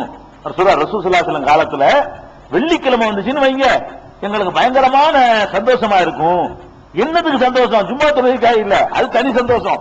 வேற ஒரு காரணத்துக்காக சந்தோஷம். என்ன சந்தோஷம்னா, மதீனாவுல ஒரு வயசான அம்மா இருந்தாங்க. மதீனாவுல ஒரு வயசான அம்மா இருந்தாங்க. அவங்க என்ன செய்வாங்கன்னு கேட்டா, வெள்ளிக்கிழமை வந்துச்சுன்னு சொன்னா அவர்கள் அந்த கீரை அதெல்லாம் பயிரிட்டு அதை வெள்ளிக்கிழமை அன்னைக்கு பறிச்சுக்கிட்டு வந்து அதை போட்டு ஒரு கஞ்சி மாதிரி ஒரு ஒரு பதார்த்தம் மாதிரி தயார் பண்ணி எல்லாருக்கும் சப்ளை பண்றது உங்களோட பழக்கம். அந்த உணவு பஞ்சத்துல அந்த காலத்துல, அந்த கஷ்டப்படுற காலத்துல வெள்ளிக்கிழமை அந்த அம்மாட்ட போய் நம்ம கஞ்சி சாப்பிடலாம், கீரை கஞ்சி குடிக்கலாங்கிறது சந்தோஷமா இருக்கும். அவர் சொல்றாரு, சஹல் இப்னு சஅத் சொல்றாரு, இந்த வெள்ளிக்கிழமை வந்துருச்சுன்னு சொன்னா ரொம்ப எங்களுக்கு எல்லாம் சந்தோஷமா இருக்கும். எல்லாம் ஓடுவோம், தொழுது முடிச்ச உடனே போய் அந்த கஞ்சியை வாங்கி குடிக்கிறதுக்கு போறது. அதான் ஒரு பேரிச்சம்பழத்தை தின்னுட்டு வாழ்க்கை நடத்தின சமுதாயம் தானே. அப்படி போகும்போது அவங்க சொல்றாங்க, தொழுது முடித்த உடனே பைதா சல்லைனல் ஜும்ஆ, ஜும்மா அதாவது கீரை கோதுமை எல்லாம் போட்டு, கீரையும் போட்டு கொஞ்சம் கோதுமையும் போட்டு, வேற அந்த காலத்துல என்ன ரிசர்வ் போட்டிருப்பாங்க அது நமக்கு தெரியல, இது போட்டு செஞ்ச அந்த கஞ்சியை குடிக்கிறதுக்கு போகும்பொழுது பைதா சல்லைனல் ஜும்ஆ, ஜும்மா தொழுது முடித்த உடனே இன்சரஃபனா, நாங்கள் அந்த மூதாட்டியை போய் பார்த்து ஒன்னு சல்லிமு அலைஹா, அவருக்கு சலாம் சொல்லுவோம், போய் சலாம் அலைக்கும் போயிருவோம். அது பெண்ணுக்கு சலாம் சொல்றதுக்கு சொல்ல வர்றேன். இதுல வேற சட்டங்களுக்கு உள்ள ஹதீஸா இருந்தா கூட ரசூல் ஸல்லல்லாஹு அலைஹி வஸல்லம் காலத்துல சஹாபாக்கள் இந்த அம்மா கஞ்சி குடுக்குறாங்கிறதுக்காக வேண்டி போய் அந்த கஞ்சி குடிக்க போகும்போது சலாம் அலைக்கும் நாங்க போவோம், அவர்கள் எங்களுக்கு பதில் சொல்லி கஞ்சை கொண்டாந்து வைப்பாங்க. இதனால எங்களுக்கு வெள்ளிக்கிழமை வந்தா இந்த சாப்பாட்டு பிரச்சனை, பகல் சாப்பாடு ஏதோ கிடைக்கும்ங்கிற வகையில எங்களுக்கு ஒரு சந்தோஷமா இருக்கு, மகிழ்ச்சி அடைவோம் என்று சஹல் இப்னு சஅத் ரலியல்லாஹு அன்ஹு அவர்கள் சொல்லக்கூடிய ஹதீஸ் புகாரியில 6248வது ஹதீஸ்ல நீங்க பார்க்கலாம். அதனால இந்த மாதிரி நிறைய சொல்லிக்கிறாங்க. பெண்களுக்கு சொல்லக்கூடாது, பெண்களுடைய குரலை கேட்க கூடாது, இதெல்லாம் சட்டம் கிடையாது. குரல் எல்லாம் கேட்க கூடாதுன்னா எந்த குரல்லையும் கிடையாது, எந்த அதிசயம் கிடையாது. சில பேர் அறியாமையின் காரணத்துல என்ன பண்ணிட்டாங்க, ஃபிக்ஹ்ங்கிற பேர்ல பொம்பளை குரல் ஆம்பளை கேட்கறதா, சலாத்துக்கு தான் இது மத்த இளவெல்லாம் கேட்கறான், உட்காந்துட்டு பொம்பளை பாட்டு கேட்கறான், பொம்பளை நியூஸ் வாசிக்கிற உட்காந்து ரசிச்சு கேட்கிறாரு, சலாம் சொல்லக்கூடாது. பொம்பளை யார் இந்த பத்துவா கொடுக்கிறாரோ அவரே என்ன பண்றாரு, பொம்பளை நியூஸ் வாசிச்சா கேட்காம இருப்பாரா, பொம்பளை குரல் பஞ்ச வச்சு அடிச்சுக்கிறாரு, பொம்பளை குரல் கேட்க கூடாதுன்னு சொல்லிவிட்டு இவர் என்ன செய்யறாரு, சலாத்துக்கு தான் தடை போடுவாரு. மற்றவர்கள்லாம் அவரு அது ஓகே தான், அவருக்கு கடத்தூர்ல போய் பேரம் பேசி வியாபாரம் வாங்கலாம், அதெல்லாம் வாங்கலாம், சலாம் சொல்லக்கூடாது. பொம்பளை கடையில போய் அந்த குரலை வச்சுதானே வாங்கணும், பேசி அது வாங்கலாம், சலாம் மட்டும் சொல்லக்கூடாது. சவுத்துல் மரத்து அவுரத்து, பெண்களுடைய குரல் அவுரத்து, இவங்க அரபில் ஒரு வார்த்தையை கண்டுபிடிச்சு எந்த ஹதீஸ்ல இருக்கு, எந்த ஹதீஸ்ல சவுத்துல் மரத்து அவுரத்து இருக்குது, ஒரு ஹதீஸுக்கு அல்லாஹ்வுடைய தூதர் சொல்லல. அப்ப என்ன இருக்குன்னு கேட்டா, பெண்களுக்கு வலா தக்லான பில் கவுல்னு இருக்கு. பெண்கள் குலைந்து பேசக்கூடாது. ஆண்கள்கிட்ட பேசும்பொழுது கணவர்கிட்ட குலைந்து பேசலாம், கணவர் அல்லாத மற்றவங்கள்ட்ட பேசும்போது அந்த கொஞ்சிற மாதிரி, அந்த குலையிற மாதிரி, அப்படி ஆட்களை அடிச்சு வீழ்த்துற மாதிரி பேசக்கூடாது. சாதாரண அஸ்ஸலாமு அலைக்கும் பேசலாம். விளங்குதா? அந்த குலைந்து பேசாதீர்கள் என்ற வார்த்தையிலிருந்து பேசலான்னு விளங்குதுல. அதாவது அல்லாஹ் என்ன சொல்றான்னு கேட்டா, பேசாதீர்கள் சொல்லாம வலா தக்லான பில் கவுல், சொல்லுல குலைவையும் மேற்கொள்ளாதீர்கள். அப்படி இருந்தால் யாருடைய உள்ளத்திலே நோய் இருக்கிறதோ அவன் தப்பான எண்ணம் கொள்வான். எத்துமா உள்ளதி ஃபீ கல்பிஹி மரதுன், யாரு இதயத்துல நோய் இருக்கிறதோ அவன் தவறான குரலை வச்சுக்கிட்டு வேற கணக்கு பண்ண ஆரம்பிச்சிருவான். ஆம்பளை அப்படித்தான் இருக்கிறான், ஜாக்கிரதையா இருந்துக்கிறங்க. அதனால பேசுற அந்த அஸ்ஸலாமு அலைக்கும் அஸ்ஸலாமு அலைக்கும் சொல்லணும், அது அப்படி நீட்டி முளைக்கு ஒரு சைஸா அதுக்கு ஒரு ராகத்தை போட்டு அதுக்கு அந்த தோரணையில சொல்லக்கூடாது. அதான் தடை இருக்கே தவிர டோட்டலா குரலே தடை கிடையாது. அப்ப ஆண்கள் என்ன செய்யலாம், பெண்களுக்கு சலாம் சொல்லலாம், பெண்கள் ஆண்களுக்கு சலாம் சொல்லலாம், இது தப்பு கிடையாது. இன்னும் சொல்ல போனா சலாம் சொல்லி கூட அனுப்பலாம். சலாத்தை பொறுத்த வரைக்கும் சலாம் சொல்றது மட்டும் இல்ல, நம்ம ஒரு ஆள்கிட்ட அவர் சலாம் சொன்னாரு, இவர் சலாம் சொன்னாருன்னு சொல்லி அனுப்புறமே, இதெல்லாம் கூட என்ன செய்யலாம். ரசூல் ஸல்லல்லாஹு அலைஹி வஸல்லம் காலத்துல சலாம் சொல்லி அனுப்புற வழக்கம் கூட இருந்துச்சு. எப்படி ஆயிஷா நாயகியோட இருக்கும்போது ரசூல் ஸல்லல்லாஹு சொன்னாங்க, ஜிப்ரீல் உனக்கு சலாம் சொல்றாரு. என்ன ஜிப்ரீல் ஆயிஷா நாய் பார்க்கவே இல்லாது, ரசூல் ஸல்லல்லாஹு அலைஹி வஸல்லம் தான் பார்க்க முடியும், வஹி வரும். அப்ப ரசூல் ஸல்லல்லாஹு அலைஹி சொல்லுவாங்க ஆயிஷாவே, ஜிப்ரீல் உனக்கு சலாம் சொல்றாரு. ஆயிஷா நாய் பதில் சொல்லுவாங்க. அப்ப ஜிப்ரீல் வந்து நேரடியா சொல்லாம சொல்லி விடுறாருல, ரசூல் ஸல்லல்லாஹு அலைஹி வஸல்லம் மூலமாக இந்த சலாத்தை சொல்லி அனுப்புகிறார். இந்த மாதிரி வந்து சலாத்தை சொல்லி அனுப்புறதுக்கு கூட மார்க்கத்துல அனுமதி இருக்கிறது. இந்த மாதிரியான விஷயங்களில் நாம் என்ன செய்யணும், கூடுதலாக கவனம் செலுத்திக் கொள்ள வேண்டும். அடுத்தது இது போக கடைசியா உள்ள ஒரு விஷயம், இந்த பிறர் நல வேற டாபிக் போக போறோம். பிறநலம் நாடுவதில் முக்கியமான ஒரு விஷயம் என்ன தெரியுமா, அடுத்தவருடைய ரகசியங்களை வீடுகள்ல போய் பர்மிஷன் இல்லாம நுழைகிறது. இது ரொம்ப கடுமையான குற்றமாக இஸ்லாம் வந்து கருதுகிறது. ஒரு வீட்டுக்கு போறோமா, கதவு சாத்தியே இருக்கட்டும், திறந்தே கிடக்கட்டும், உள்ள போக கூடாது. என்ன செய்யணும், அனுமதி கேட்கணும். அஸ்ஸலாமு அலைக்கும், வரலாமா, உள்ள வரலாமா, நான் இந்நேரம் வந்திருக்கிறேன், உள்ள வரலாமா, இல்ல இப்ப உள்ள வராதீங்க, அப்புறமேல் வாங்க போயிடணும். அப்ப அந்த மாதிரியாக அது ஒரு வருத்தப்படலாம் கூடாது. ஏன்னாட்டா அதான் கரெக்டான இஸ்லாமிய நிலைப்பாடு. அவர் எந்த நிலையில இருப்பாங்க, எத்தனை சூழ்நிலைகள் இருக்கும். அதனால வந்துகிட்டு ஒரு இடத்துக்கு போறான்னா அனுமதி வாங்கிட்டு தான் போகணுங்கிறது வந்து ரொம்ப முக்கியமான விஷயம். சூரத்து நூறுல குர்ஆன்ல இது அல்லாஹ் தெளிவா கட்டளையிடுறான். யா அய்யுஹல்லதீன ஆமனூ, நம்பிக்கையாளர்களே, லா ததுகுலு புயூத்தன் கைர புயூத்திக்கும், உங்கள் வீடுகள் அல்லாமல் வேறு வீடுகளில் நீங்கள் நுழைவதாக இருந்தால் ஹத்தா தஸ்தனிசு, அனுமதி வாங்காத வரை உள்ளே நுழையாதீர்கள். ஒத்து சல்லிமு அலா அஹ்லிஹா, அந்த வீட்டில் உள்ளவர்களுக்கு சலாம் சொல்லாத வரைக்கும், சலாம் சொல்லி அந்த அனுமதியும் வரணுமான்னு சலாம் சொல்லிட்டு தான் கேட்கணும். சலாம் சொல்லி அனுமதி கேட்காமல் இன்னொருவருடைய வீட்டில் நீங்கள் நுழைந்து விடாதீர்கள் அப்படின்னு சொல்லப்படுது. லாலிக்கும் ஹைருல் லக்கும், இதுதான் உங்களுக்கு நல்லது. எந்த வீட்டுக்கு போனாலும் சரி அஸ்ஸலாமு அலைக்கும் வரலாமா, அஸ்ஸலாமு அலைக்கும் வரலாமான்னு கேட்காம நீங்கள் உள்ளே போகவே கூடாது. இதுதான் ஹைருல் லக்கும் லஅல்லக்கும் ததக்கரூன்.